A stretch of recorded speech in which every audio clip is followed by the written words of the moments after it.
Bafuthi uyaxolisa ukuthi uye esontweni wafika wadliwa iNigeria behleli behlala khona phakathi limudla limnika imali uthi uyaxolisa. Umfundisi lo engagcina sengihlala naye oyiNigeria uPastor John. Ngahamba kumyeni wami ngaya kuyena ulo uPastor John ngoba engipha imali eningi u6,000.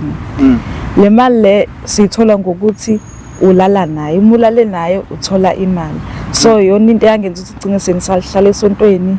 Esontweni bengisebenza clean office lamfundisi.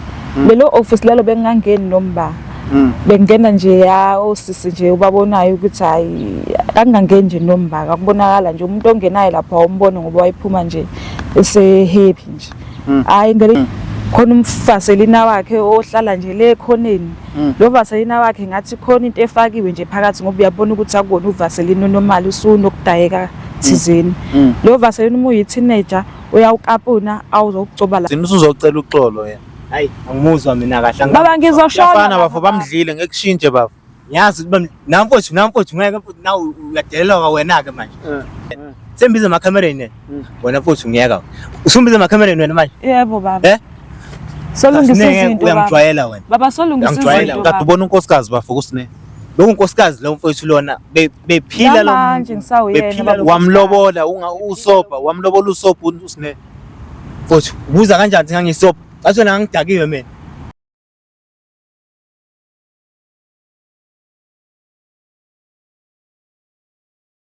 Ngibingelele mbukelo weVumani Film lo khuluma uVumani le kwamhlaba lengane awusona umododa lephansi emanguzi kuthiwa ikakhubalo nibuye egcini kodwa kuyasikho lapho silala esikhona siyanthanda kakhulu babukeli la ubuka khona balekile siswami uyaphila. Yebo ngiyaphila kunjani? Siyaphila sisi igama lami ngoVumani wazi nje usibhalelile kade lokhu usibhalela then team yami yathi hayi asingene odabeni lakho ungakulandisa umbukeli kabanzi ukuthi yini kahle hle sibheka la ngalesikhathi. Ngibingelele kubabukeli into engilethela ngalesikhathi ngizochazela umuntu wami kabanzi ukuthi yini eyangenza ukuthi ngicine sengihlala esontweni. Ngabe kwenzakalani ususilandisa nje before nje kuze kufika umuntu wakho yini eyenzeka lapha enkonzweni kwenzakalani yini kahle hle ufuna umtshela yona namhlanje? Into engifuna ukumtshela yona umuntu wami ukuthi into yangenza ukuthi ngigcine ngize ngihlale esontweni ngaba nokuheheka thizeni kumfundisi ngingayibeka kanjalo. Ayi ukuthi mhlambe kakuyinhloso zami. Ngayibeka kanjalo. Sisi umbukeli ulindele inkulumo yakho kumele uyibeke icace ukuthi kwenzakalani. Umfundisi lo engagcina sengihlala naye oyiNigeria uPastor John. Ngahamba kumyeni wami ngaya kuyena ulo uPastor John ngoba engipha imali eningi u6,000. Le mali le sithola ngokuthi ulala naye, umulale naye uthola imali. So yona into yangenza ukuthi ugcine sengisahlala esontweni. Esontweni bengisebenza clean office lamfundisi. Lelo office lalo bengangeni nomba. Bengena nje osisi nje ubabonayo ukuthi hayi angangeni nje nomba akubonakala nje umuntu ongenayo lapha umbone ngoba wayiphuma nje ese happy nje. Ngelinye ilanga ngathi ngifika lapha eofficeini ngiyacleana nje lapha yana lo mfundisi ngamuzwa esela emqaleni wami esehefuzelela phezulu. Ngixhume nginganaki futhi ngihambe ngiphume eofficeini lakhe ngihambe. Ngelinye ilanga ngiye kuyena umfundisi ngimbuze lento le ayenza ukuthi wayenziswa yini wathi hayi wayezambona nje ukuthi ngumuntu kanjani. Bese ngiyamchazela ukuthi hayi mina ngumuntu kanje. Wena wathi umuntu kanjani sisi? Mina ngasho ukuthi ngumuntu owahamba kumyeni wami ngiyazohlala naye la ngoba ngizosebenza phela angikuthelini mhlambe ngizofuna mhlambe umfundisi noma khona okuronke engizokwenza. Emva lokho kumfundisi ngabona ngaye ke seza kumina ngabona sekuqatshulwana kuyenzeka izinto ezenzeka ngaphaphama sofa nje khona usofa lapha e-ofisini lamfundisi owawumuhle nje apha mase ngikhona mengithi mhlambe ngiyazama ukukhuluma mengithi ngiyabuka la eceleni kwami sekukhona imali la nangu umfundisi lapho uhleli lapha e-ofisini lakhe ngathi nje ayikho into eyenzakele mina nje sengicabanga izinto ezenzakele yena ngathi akasekho lapho Monsi wabona sekukhona imali le mali okuyimali ayidlalele noma mhlambe imali enjani imali ayidlalele kodwa ngathi ngiyabuza wangitshela ukuthi beko yena imali yami le sengahamba awuzange umbuzo ukuthi ngabe mhlawumbe ukuqabulana kwenu yonke into ebeyenzeka beyini benenzana ngambona ukuthi uyena ohlelile usengitshela ukuthi nayo imali angihambe ngahamba ke kabo yena yesengibuza ngakusasa ukuthi kwenze into eyayenzeka ngazizwa kanjani ngamtshela mina ukuthi ngangingekho kuleyo nto eyenzeke ngabona nami sekuzenzakalele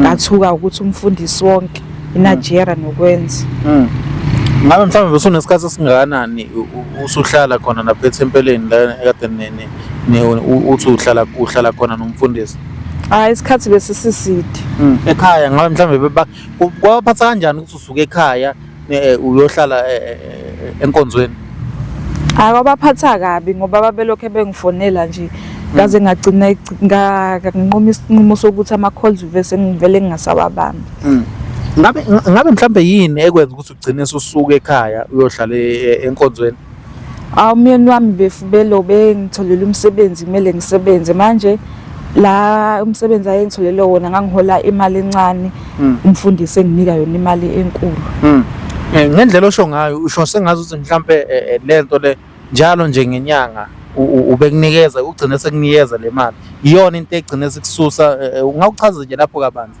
bo ngeyona into esingcina singisusa ngoba imali nje bese ngiyithola nje nomnini bese ngakuyona ukuthi mhlambe njalo ngenyanga uyanginika ngoba nje noma inini ukuthi namhlanje mhlambe khona isikwenzile walala nami imali iba khona nakusasa ukuthi nami ngibe khona esibalweni ngoba bekuba nje besimba amantombazane mhlambe besifika mhlambe ku6 noma 8 amantombazane alala nawo kodwa nami ukuthi insuku ilandelene nje ngiba nabo nje 6000 baze babe u3 inyanga ingakapheli so yona ke into eyangikhipha ukuthi vele ngihambe ngoba kuhlala la imali incane sesamanje usho ayikho mhlawumbe into obuke uyibone estrange mhlawumbe into eyakumangaza ukuthi samungene office kukhona ngoba officeini lamfundisi nje ku dark kumnyama nje naye uthanda ukugqoka izinto ezimnyama bese kuzoba nama lights ke adimile amakhandlela nje ubona ukuthi nje angeni nombala angena nje amantombazane uyabonayo ukuthi anemali nje uyabona nokugqoka kakhona ukuthi imali mase umbuzo ukuthi hayi abafana bona bayangena la akutshela ukuthi hayi abantu besilisa bangena ngamanje bazobona izinto eziningi bayitshela ukuthi umfundisi uze ngamanga uze ngemali kanti hayi umfundisi manje yonke lento lebingakuphathi kabi ukuthi ushiya umuntu ngikuzwa ukuthi ukhuluma ngomyeni ngabe mhlawumbe bese kulobolile noma ubesacelile ukusicacisele lapho ucacisele nombukeli umyeni njengoba ngithi umyeni hayi bese ngilobolile umyeni wami wangilobola nje ngiqeda nje umatric ngoba yena uphambili mina uyasebenza wayesengilobolile ngabe yini ekwenza ukuthi uzuze la kwiVumani film uzofisa ukuphumela obala ngalento ngoba manje umfundisi usenza sengibone okuningi ngomfundisi akwenzayo ngoba sengihlala isikhathi esiningi naye mfundisi yabo nje ama teenagers kusuka ko 13 years kuya ko 19 khona umfaselina wakhe ohlala nje le khoneni lo vaselina wakhe ngathi khona into efakiwe nje phakathi ngoba uyabona ukuthi akubona uvaselina normal usunokudayeka thizeni lo vaselina uma uyi teenager uyawukapuna awuzokugcoba la ngaphansi kwena uma uyi teenager kodwa uma usuthe 19 kuyale ko 20 kuyale uyakapunela nje yanike athi hamba uyoyigcoba etoilet so nje bese ukuningi nje bekwenza bese ukuningi nje manje mekugcoba sukethi ukugcobelana mhlambe ayikho into owayisho usukethi nje ukugcobela nje ukuthi nje ukuvimbela imoya emibi anganibuye kuthiwa abantu balala nezilwane umuntu uvuke umzimba ufreezile noma ukuhlaza nje khona kodwa nje lokhu kokuthi umuntu ulala nezilwane wathi nje ukuvimbela lokho ngoba manje nawe uke wawuthatha lo Vaseline wawugcoba? Hayi mina sengagcotshwa yena mina ngoba lapha ngahlala kuyena ngisala kwi-teenager ngoba ngaqeda ngino 18. Kwathi ke sekuyale ngayigcoba kancane kodwa nje isikhathi esiningi bese ngithanda ukugcotshwa yena ngoba bese ngumuntu olala naye. Futhi mina ngibona ukuthi mhlambe suke kwenza ukuthi ube comfortable eSouth Africa manje uready ukuthi umtshele umuntu wakho umyeni wenkomo umuntu wakho lo. Ayi ngiready umtshela. So yena nisakhuluma yini ayisho yena uboyfriend wakho? Kade ngagcina ukukhuluma naye ngoba ngakhetha ukuzimba ngisho ama-calls. Yabo nje ngisacabanga nje ukuthi uzokubuka kanjani ngoba umuntu lo nodlame. Yabona nje ngiyasaba nje kodwa ekugcineni kumele alazi iqiniso kuba kuyena ukuthi umisa kanjani. Seswami kuko konke osikushilo ngabe khona okushiyayo mhlawumbe oku-strange mhlawumbe okunye and ngikuzwa uthi unikeza imali ngabe mhlawumbe impilo yakhe injani uhlala eflatini noma mhlawumbe unayo imizi kwenzakalani ngempilo yakhe? Unayo imizi unayo imizi emkhulu nje futhi imizi ngoba nje mengase nje ngicaba imizi nje engiyaziyo nje yakhe mhlambe imithathu noma mine ngoba nje miningi. Kule emithathu akuhlali umuntu mihle impela mkhulu nje uma ungena nje uyaheheka nje uyabona ukuthi nje la kudilwa nesex nje yonke into yakhona nje isense nje romance nje yonke imizi yakhe iromance nje. Kodwa manje kuthulakele akuhlali umuntu igceke lakhona likhulu kodwa nje kuthulakele akhali ngisho ikati.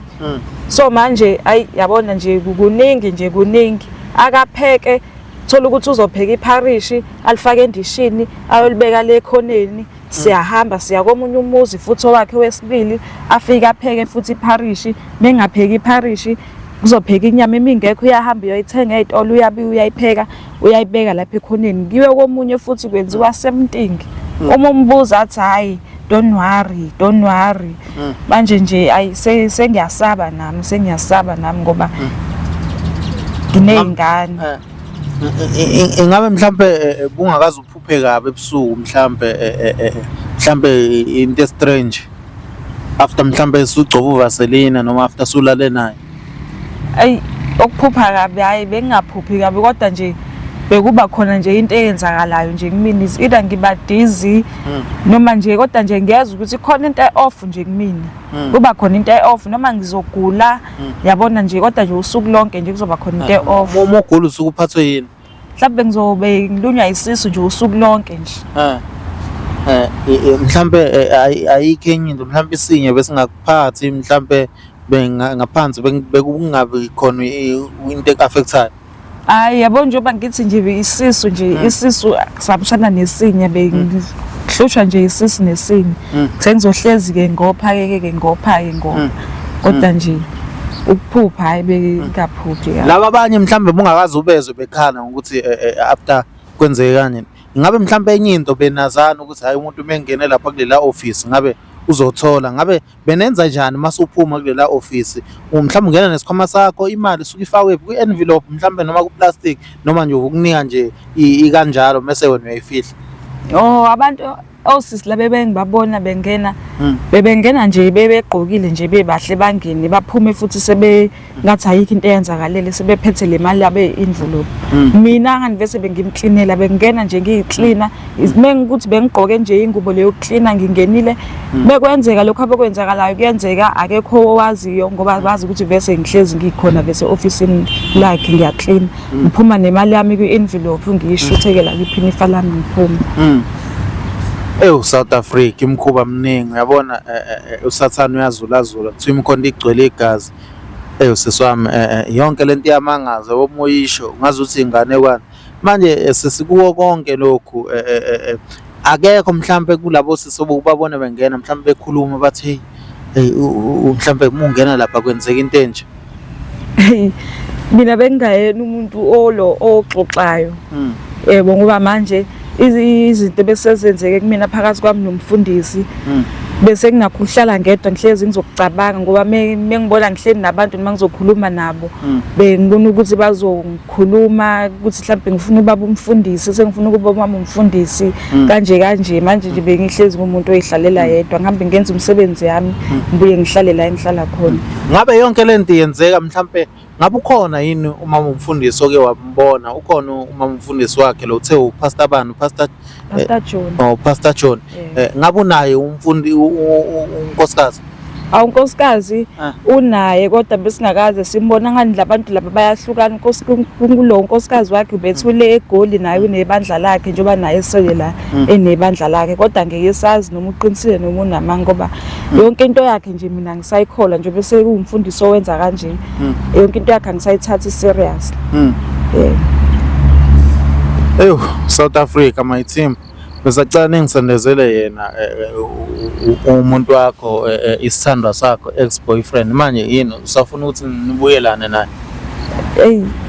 Ngiyafuna ukuthi sibuyelane. Ngiyafuna ukuthi sibuyelane ngoba vese sengifuna ukuthi emva kwenkulumo yethu kube ukuthi mekuthi ukhuluma kahle ngibe sale sezihamba naye ngoba ngisafuna ukubuyela le esontweni. Manje sisters yini ekwenza ukuthi uzulutheke ugcine uyeka umsebenzi uhola 3000 uyothatha 6000 we-Nigerian pastor? Into engenzile ukuthi gcine sengilutheka ukuthi la bengisebenza khona before abantu bengisebenza nabo abangani bekune competition eyingubo i-competition eyamafoni so manje imali bengiyisebenza mina nabo besithola imali elinganayo kodwa manje izinto bebezenza beyihlula le mali le bebethola extra cash kwezinye indawo so ngakhuluma nabo abangani ke ngalutheka kanjalo ke nami ngaze ngayithola indawo e-right ezongitholela imali enkulu. Ngabe mhlawumbe imali bebeyithola mhlawumbe bayisho ukuthi babe mhlawumbe badayisa ama products noma mhlawumbe banikwa amadoda abo? Extra cash bebeke ukuthi mhlawumbe bahambe baye emaThekwini bayokhona indawo ekuthiwa ingaze ama-flat okuqwayiza kanjalo nje omunye ke abanye ke bebenawo ama-products okudayisa ke bedayisa into zokugcoba abanye benza inzipho. Mina ke kwasho ukuthi ke mina ngisamncane ngavele ngabona ukuthi angivele ngeke lo msebenzi ngihambele ngeke lo mfundisi imali yakhe izonganelisa nje eyodwa ngingaze ngiye emgaqweni ngeke kunakhe. Sisami ngiyakuzwa konke okushoyo ngiyafisa ukuthi nibe right nomuntu wakho yabona? Yebo hayi nami lento engiyifisayo ngoba hayi sengikhathele manje sengicabanga iy'ngane zami nomuntu wami ukuthi sibe right impilo sengiyizwile iyahlaba. Awusabi ukuthi mhlawumbe ngakuthengela abantu Pastor John bekusoconga?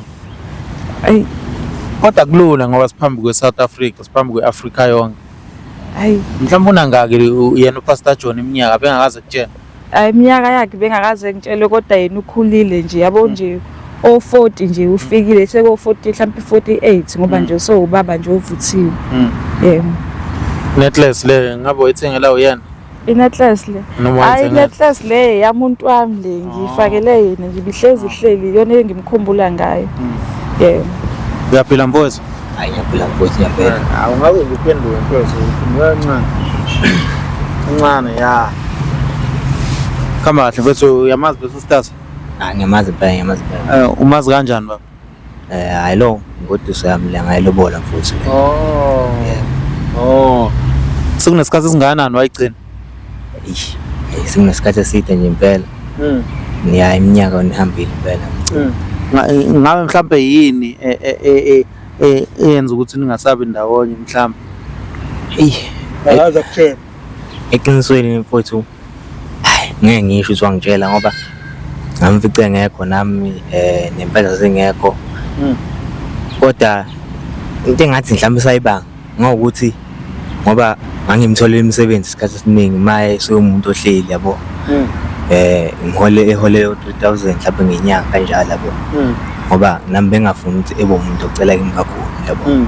Ya mfuthu. Ngokuthi umtholela umsebenzi. Ngamtholela umsebenzi. Mucabanga yini akubizeyo leyo na mfowethu njengamanje?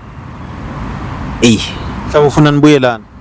Okungenzeka mfuthu anginayo isho kodwa ngizozwa kuyena ukuthi ungibizeleni. Ya. Manje uphila nobani manje? Ingane zisele kuphi zingakuyena noma zisele ekhaya? Iy'ngane ey'sekhaya zikumina iy'ngane ekhaya. Okwamanje angiphili namuntu okwamanje. Ngabe mhlawumbe bunga affect ukuthi iy'ngane mhlawumbe ziyakubuza zithi uphi umama? Eyi, bengazi ukuthi ziyangibuza ukuthi uphi umama, kodwa bengazi ukuthi ubaba wazo yena bezosho ukuthi hhayi umama uyosebenza, ayinika ithemba lokuthi ngiyabuya ngoba ngiyazi ukuthi iy'ngane zakhe uyayithanda. Ingabe beyifaka bhuti imali ekhaya lo usisi lo ingoduso yakho? Eyi, hayi mfuthu, lo muntu bese ngishintshile kakhulu mina. Bengasamtholi kahle, bengasamazi nje impela. Ngoba ngizohlangana naye manje bengasamazi nje impela. Bese ngishintshele kakhulu. Ingaphethe kakhulu ngoba ningane zami zihleli zibuza mina yonke into. Ngingenayo ama-answer. Nama-calls akawa-answer. Sezibashintsha nje ney'namba nje. Eyo, South Africa. My sister, ungakumtshele ukuthi yini kahle kahle sibeka la ubafo lo? Muntu wami into esibeka lana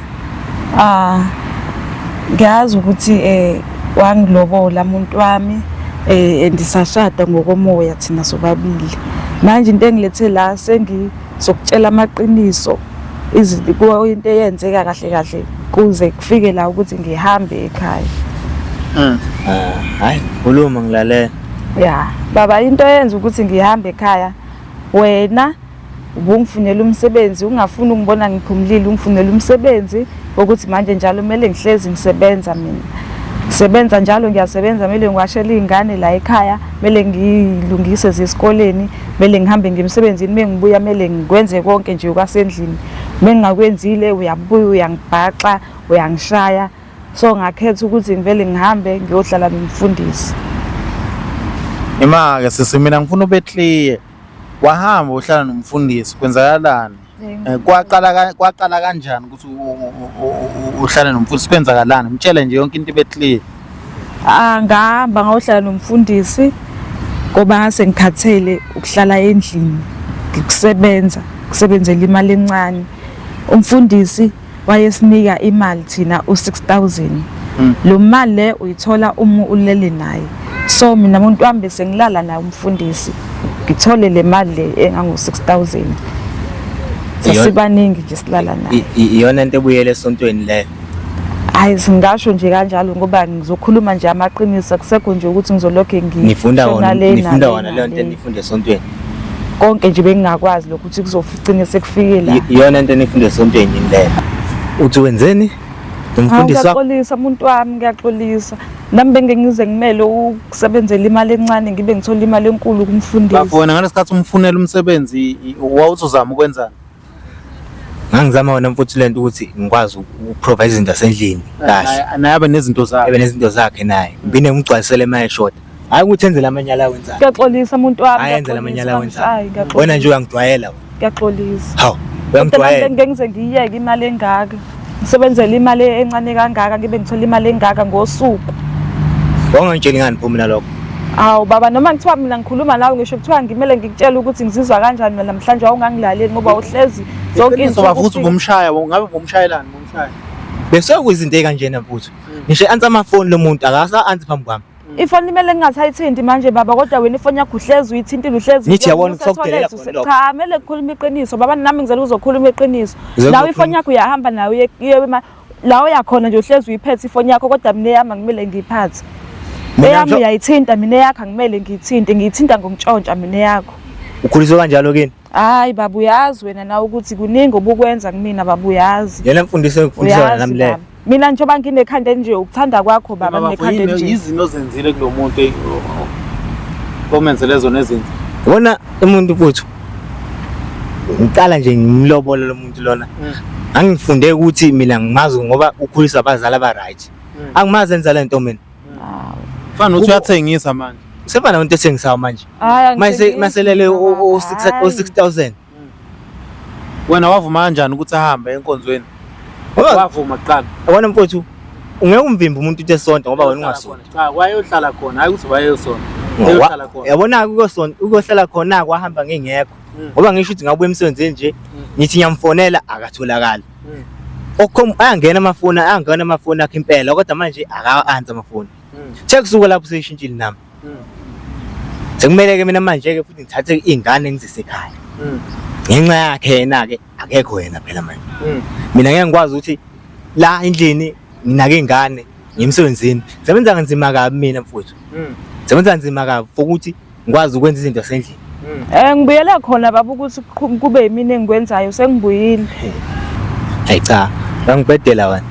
Ngangibhedela mina ngakuzwa nje kahle. Awu mina ngiyaxolisa baba kodwa nami ngeke ngize ngiyeke imali enkulu kangaka baba kodwa manje senginokuyisola ngizele kona ukuthi silungise izinto. Hayi angikuzwa. Ngiyayisola baba. Ngikuzwa ngempela mhlawumbe ngizohlanya.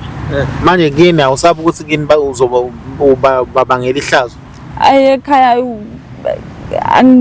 bazobe sekwenzekile kwenzakele ngoba vese kumele vese wonke umuntu amazi umfundisa ukuthi umuntu kanjani kumele aziwe nje nabazali bami bebona lento lese beyogxola enhlizweni zabo kodwa kumele nami ngithola usizo ngoba phela umuntu lo wenza kanje sengizwile ukuthi kusuke kuumuntu othwele manje kumele ngigezwe nami akusiza ukuthi ngifihle ngaphakathi kumele wonke umuntu azwe. Cha mina into engayisho sesamele uyosonta kwenye indawo yaboqala ukukhuleke kodwa yes uNkulunkulu uzokuphendula. Manje yonke lento lemiyenzeka wena kodwa buyi enjoy sisi. Hayi ngasho ukuthi bengiyi-enjoya nje impela. Bengiyi-enjoya nje ngathi nje amehlo bevalekile ngoba nje bebuye nje uma ungena lapha ya ubuye uphephethwe nje nangomnotho nje. Amehla avaleke baba bangikhuluma eqiniso. Nomsomo usuyahlanyani la ekhaya. Uluthiwe baba umuntu wakho waluthwa baba. Uluthiwe why uluthiwe sontweni? Cha kodwa sinengeke. Awu ngiyaxolisa baba ngiluthiwe baba ngiluthiwe baba. Neyaza ngidakela. Lo baba lo haya umfundisi baba usebenzisa imithi baba sekumele uku-understand lokho angihanga nje ngoba. Yona into ofuna ngizoyizwa la. Imithi baba. Yona into ofuna ngizoyizwa lo isho la. Labantu laba bazosiza kanulota la bazosiza emakhamereni lawo. Sendlini baba. Emakhamereni la. Bona abantu abazongisiza ukuthi yonke into siyikhulume kahle. Mina ngisha khona manje khona la. Baba ngiyaxolisa baba. Hayi angikho fast inkingi yangicasula into ayishoyo.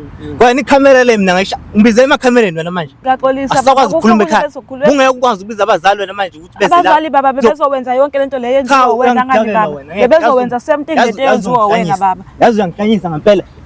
Hawu baba ngiyaxolisa baba ngiyaxolisa. Uthi mana nangidithela phela. Wena ungusungijwayela kabi wena. Yazi akuyena usinele okhulise omsomo wena. Wawubonene wena bafuni. Usine. Kodwa usine mfowethu ukhuliswa emndenini ophilayo oright mfowethu engwaziyo ohloniphekile endaweni. Uphethwe kahle ku ayiki into abangamenzeli. Yabo nje usine.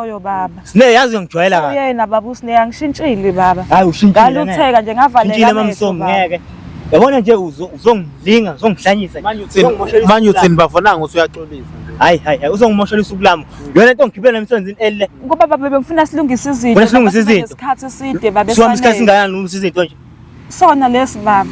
Buthi ingane iselo. Baba lona lodwa usuka lusisalela ukuthi hayi cha ngeke uyangidakela sine. Uyangidakela. Kuwo wonke bafuthini usuzocela uxolo yena. Hayi angimuzwa mina kahle baba ngizoshona. Bafana bafo bamdlile ngekushintshe bafo.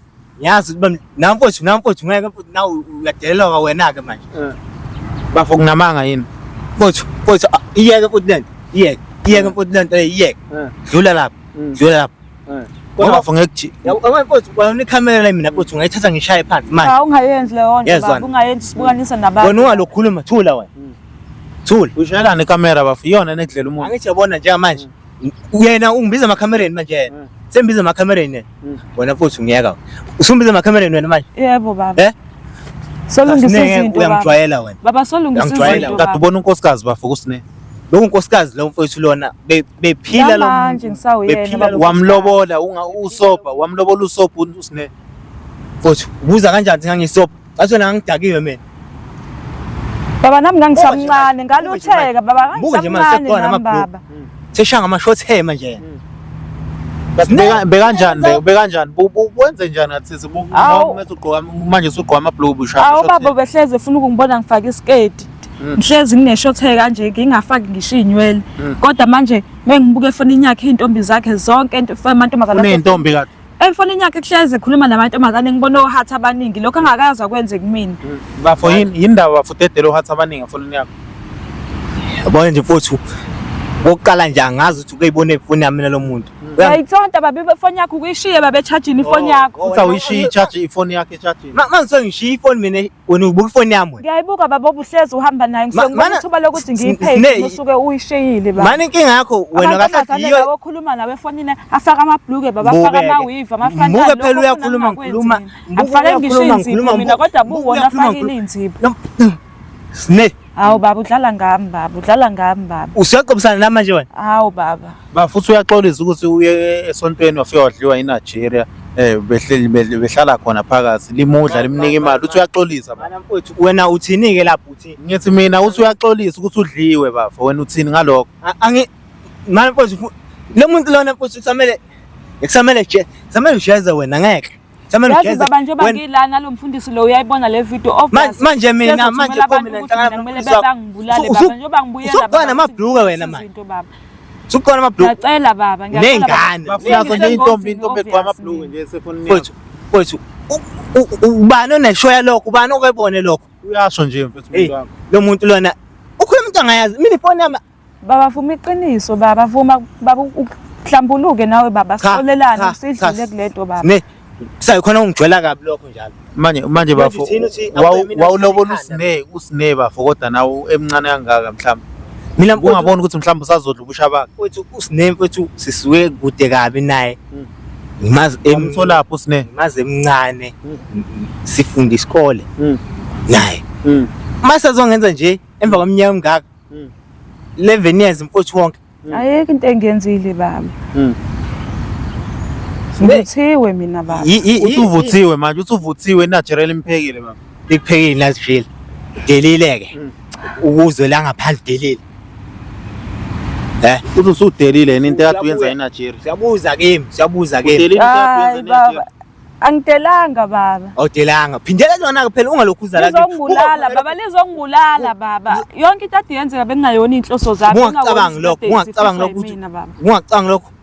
Nakho baba ngicabanga ufuna ukubuya manje kimi.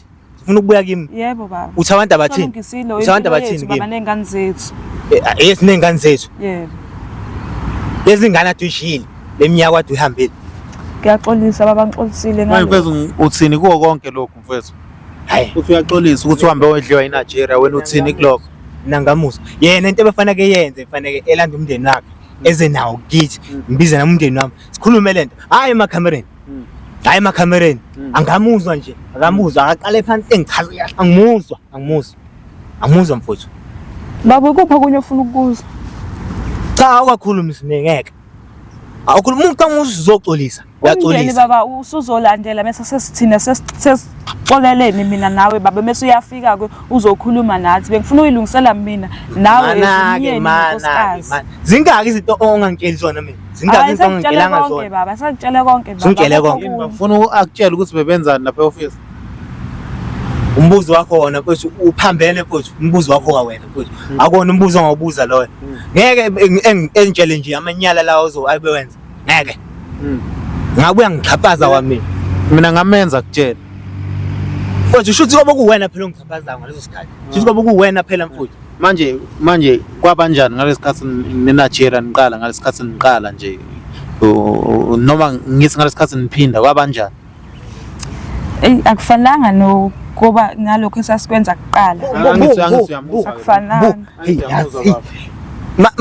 kwenzakalani ngawe kanti ngempela hawu baba ngikhuluma iqiniso mina baba ngikubizele lona la ukuthi sikhuluma amaqiniso baba uyasangana sine angisangani baba uthini umndeni wami lento leyo oyuveza manje la imali okuzaneni baba imndeni baba siyalazi iqiniso imndeni ungibizeleni vele ngizela ukuthi baba silungisa izinto mina nawe lungisa izinto no mama ingane zethu zisibone si right baba sine ngibuyile mama bafowethu ni ufuna siniyoxoxa nomndeni eceleni yazi bekuzoba ngcono khona lokho mfowethu bekuzoba ngcono khona lokho mfowethu bekuzoba ngcono hayi lento leyo ukuthi ngihlaze ema TV Sine angijwayela. Ngiyaxolisa baba, ngiyaxolisa baba. Ngiyaxolisa baba. Angijwayela awungiboni. Ngiyaxolisa baba, ngiyaxolisa. Ngiyayisola nami yonke into eyenzekile ngiyayisola. Bese uyaxolisa bese uyaxolisa. Eyenzekile ngiyayisola baba. Wayisola. Manje uthini mfethu umbeka kuphi? Ngihlezi ngicabanga each and every day. Mhlawumbe ngiyaphupha. Mhlawumbe ngiyaphupha. Umbeka kuphi mfethu kulento ayishoyo mhlambe noma ufuna niyokhuluma nomndeni nixoxe indaba zenu. Akahambe ohlanganisa umndeni wakhe kuzokhulunywa. Angifuni kahle nje manje kuzoba ngathi manje ngincitheza kakhulu. Ngincitheza kakhulu. Kuma TV babona ngeke Sebenza kuphi bafu? Mfowethu ngidlala iy'nkontraki mfowethu la mina mfowethu ngidlala iqolo livutha kabi nganxa yakhe lo muntu lo. Wamlobola ngayo imali yokusebenza enkontrakini. Ayikho into bengayenzi mfowethu for yena mfowethu. Ayikho kusukela emncane esasesikoleni mina sengiqedile-ke mina sengiphume kuqala phela ukunaye. Ayikho into engamenzeli yona. Ngifuna khona ukuthi sakhe impilo naye. Hawu baba ungenzela yonke into baba, ubungenzela yonke into baba. Manje yini le kwenza usufuna bafu manje sini? Awu ngalutheka baba nami. Cha ngeke uyangijwayela. Uyangijwayela. Manje ngiyakuzwa mfowethu kuwo wonke lokhu uthini wena mfowethu noxoxa nomndeni ngeke ayikho into isinqumo ozosikhipha wena njengendoda. Hayi lapho ngangcono khona lokho. Lapho ngangcono khona lokho mfowethu. Mfowethu awumthathe mfowethu nambe nayo sisho. Mfowethu kodwa ungamshayi umuntu esifazane nginikeza advice uncolise izandla zakho. Ngoba uzoyoyishaya ejele inkontraki ngempela.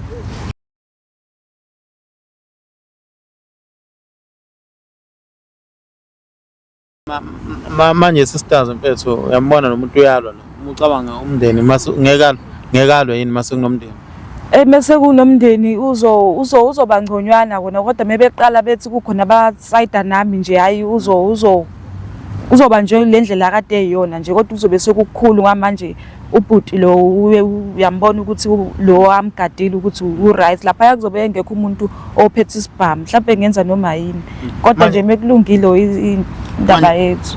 Manje ungathini umuntu ofuna ukufebela indoda yakhe?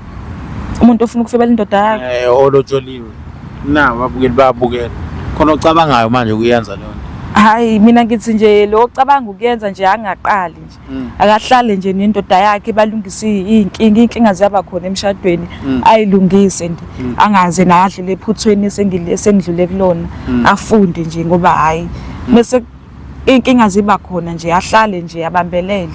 Kunzima kakhulu nje wesiphatha uzophatha nje izingane zami kuba nzima kakhulu ngoba manje umuntu walahlekelwa ngento ekhona ngento engekho. Manje udila kanjani nengane mhlawumbe makuthi kunzima ukuthi zikwamukele?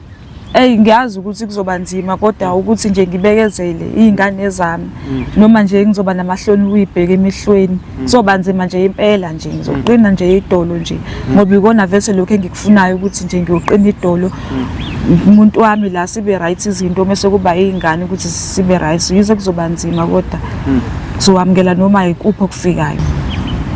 Ngiyakuzwa my sister siyabonga ukuthi isibindi sakho yabona ngoba abanye bazilahla izingane bagcine mhlawumbe bengamaphala emgwaqeni abanye bagcine bashintsha nendawo zokuhlala bohlala kwamanye amasithi yabona leyo.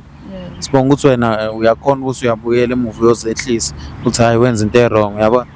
Hayi nami ngibonga khona nje ukuthi konke imikhuba yami le bengiyenzela nje endaweni eyodwa njengoba bengihlala nje esontweni kulezi indlu lezi ziba khona eceleni angibanga isiphetho salamantombazane ukuthi sesihlale emgaqweni ngoba futhi ngizele mhlawumbe amanye asuke engenazi izingane angazi kusuke becabanga kanjani kodwa mina ngacabanga ukuthi hayi angibuyele emuva ngiyolungisa ikhaya ngivusa ikhaya ngoba nginomuzi ngikushile nezingane zami nobaba wekhaya kumele ngivuse. Sekwazi ukuthi siyakuthanda kakhulu nomndeni wakho uyakuthanda nomyeni wakho mhlawumbe uzoshintsha indlela acabanga ngayo yabona. Hayi nami ngifisa kanjalo ukuthi yonke into ihambe kahle. Sisters ngiyakuzwa ngiyakufisa ngathi unga right yabona. Nawe uzozama ukukhuluma nawo bafu eceleni ngoba manje unqena amakhamera South Africa sanithanda nonke la nikhona amen.